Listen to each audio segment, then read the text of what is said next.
Good morning. Today I come with the next memory hack, and that is for long answers. Long answers जसं explain the characteristics which involves explain or what are the effects, अशा तऱ्हेचे जे प्रश्न असतात ते बऱ्यापैकी मोठे असतात. ते मुलांना लक्षात राहायला जरा त्रास होतो किंवा त्याच्यात खूप वेळ जातो. मग अशा वेळी आपण काय करायचं तर काहीच नाही. अशा वेळी आपण कीवर्ड्स आणि माइंड मॅप याचा उपयोग करायचा.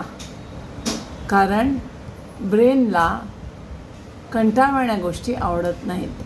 काहीतरी कलरफुल असणं किंवा काहीतरी छोटेसे गोष्टी असणं, ज्याला आपण स्टॉकिंग किंवा स्टॅकिंग म्हणू शकतो, अशा गोष्टी ब्रेनला फार आवडतात आणि तो लगेच त्या रिकॉल करू शकतो.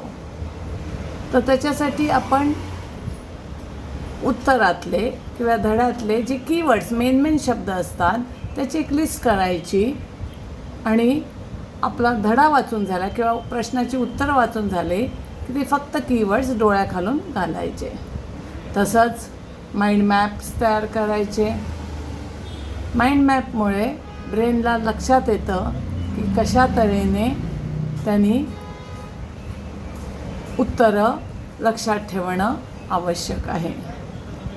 मॅप त्याला एक दिशा दाखवतं, जसं तुम्हाला गुगल प्रवासाच्या वेळी दिशा दाखवतं. मग तर चालू करा वापरणं कीवर्ड्स आणि mind map.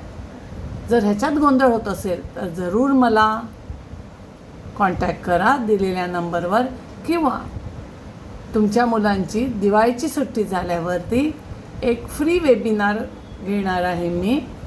How to study smart and score higher or brighter. त्याची वाट बघा आणि जसं तुम्हाला इन्फॉर्मेशन मिळेल तसं ताबडतोब फ्री वेबिनारसाठी आपलं नाव नोंदवा.